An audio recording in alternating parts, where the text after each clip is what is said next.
Hello guys welcome back my YouTube channel और आज माने आमार नामघर प्रतिष्ठा दिवस आमार माने भवानीपुर निकटवर्ती गाँव कयदৈগুৰি और कयदৈগুৰি बास स्टैंडर काखते एटु आछे विष्णु मंदिर मंदिरटोर পৰা सीधा सोमाय गले नामघरটো पाय और कयदৈগুৰি बास स्टैंडर এইখন हल प्रथम गेट माने आमार गाँव এইখন प्रथम गेट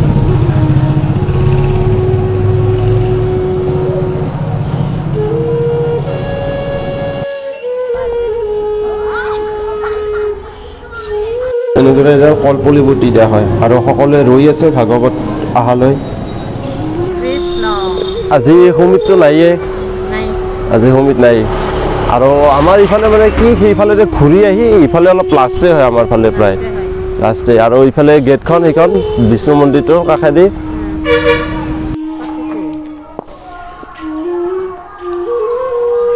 এতিয়া মানে মানুহবিলাক ৰৈ আছে সকলোৱে ভাগৱত লৈ আহি আছে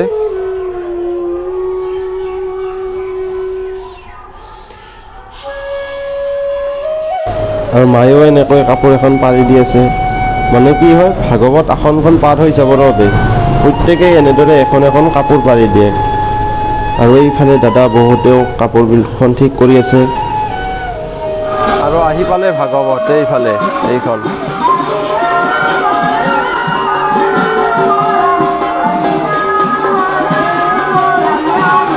আমি ইয়াতে সেৱা কৰি ইয়াৰ পৰা ফটোৰ লগত একেলগে যাম গোটেই কেইজন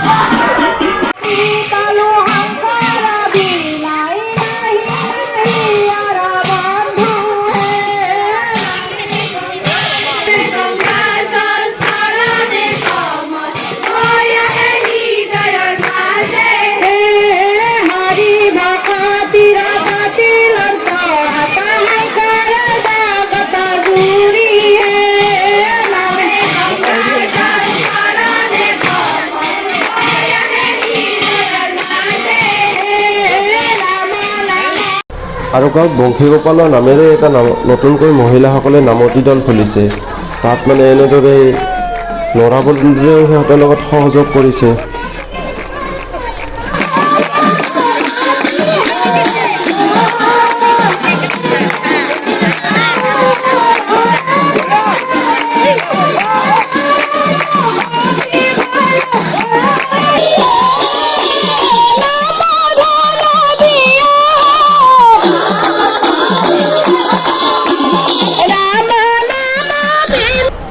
আৰু এই ভাগৱত লোৱা আসনখন মানে যিখন ময়ূৰ আসন বনাইছে ভাগৱত লোৱাৰ কাৰণে এইখন গাঁৱৰে আমাৰ ফণীন্দ্ৰ কুমাৰ উজিৰ মামাই বনাইছে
পিছতে যাতে ভাগৱতখন ঘূৰাই ইয়াত এনেদৰে সেৱা লোৱা হয় আৰু সেৱা লোৱাৰ পিছত সকলোৱে শ্ৰীমন্ত শংকৰদেৱৰ ক্ষেত্ৰৰ ফালে গৈ আছে। তাত চাহ খাব, তাৰপিছত ভাগৱত পাঠ আছে, ভাগৱত শুনিব। ইয়াত এনেদৰে চাহ দি থকা হৈছে।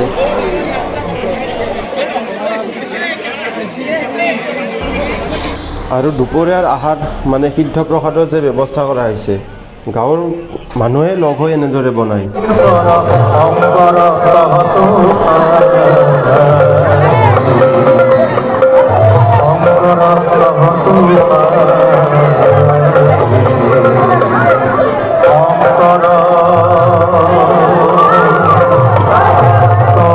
গোটেইকেইজনে চাহ পানী খাই ফটো এটা উঠিলোঁ। ইয়াত ফটো চটো উঠি আছোঁ। আৰু এইফালে ভাগৱত লোৱা এইটো মইনাই লাজ কৰি আছে আমাৰ, আৰু এইফালে বৌ আছে, বাইদেউ আছে।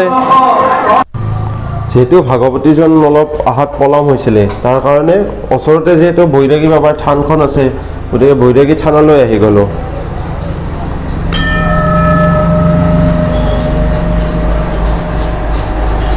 আৰু দুই এঘৰ মানুহে এনেদৰে ইয়াত কিবা কিবি শৰাই আগবঢ়াইছে।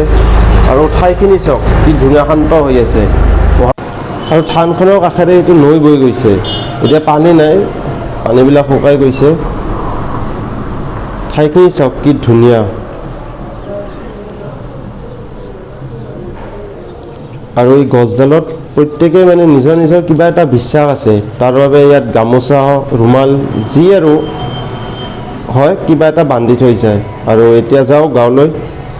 জ্যেষ্ঠজনে কৰে যদি গৰিহিত কৰ্ম, অন্য অন্যে ভাবে তাকো সেহি মহাধৰ্ম। আপুনি যদি বেয়া নিয়ম শিকাইছে, বেয়া কৰ্ম কৰিছে, আপোনাৰ অনুজসকলে আপোনাৰ সেইটোৱেই ভাল বুলি অনুকৰণ কৰি যাব। গতিকে আমাৰ সমাজ, আমাৰ পৰিয়াল, ভগৱন্তক পাবলৈ হ'লে ভকতৰ গুণ সম্পন্ন হ'ব লাগিব দেই। ভগৱন্তই এই কথা নিজেই সৃষ্টিৰ প্ৰাৰম্ভণিকে ব্ৰহ্মাক কৈছে, হেৰা ব্ৰহ্মা। সেইফালে ভাগৱত পাঠ পঢ়ি আছে, আৰু এইফালে কোনো আছে পুৰা হাঁহি। বহুত পাপ কৰিছে না জীৱনটোত, ইহঁতে বহুত পাপ কৰিছে, তাৰ কাৰণে আজি খণ্ডন কৰিব আহিছে ফটা চটা লৈ পুৰা। ধ্যান কৰিব নালাগে।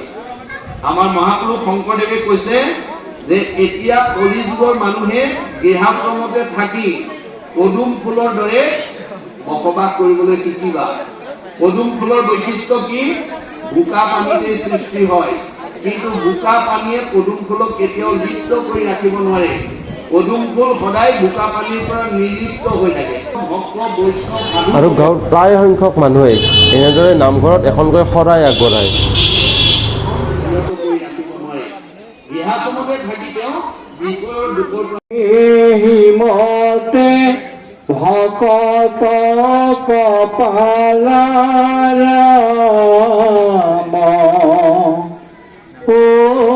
তুমি হিমতে ভকত কপালাৰ কৃষ্ণ জয় কৃষ্ণ বোলে। হৰিব হৰিব হৰিব। পাঠ শুনাৰ পিছত এনেদৰে গাঁৱৰ বা আলহী যিবিলাক আহে সকলোৱে মিলি ইয়াত সিদ্ধ প্ৰসাদৰ ব্যৱস্থা কৰা হয়। প্ৰত্যেকেই ইয়াত এনেদৰে খায়। আপোনালোকেও কেতিয়াবা আহিব মাঘৰ 18 তাৰিখে। যিহেতু কিছু সময় আগতে শিল বৰষুণ হৈ গৈছে, তাৰ কাৰণে বতৰ বেয়া হোৱা দেখি নাগাৰা নামৰ অনুষ্ঠানটো বাতিল কৰা হয়। তথাপিও সন্ধিয়া কিন্তু সকলোৱে গাঁৱৰ মানুহবিলাক লগ হৈ চাকি জ্বলায়, আৰু চাকি জ্বলাই আজিৰ দিনটোৰ অনুষ্ঠানটোৰ সামৰণি মাৰে।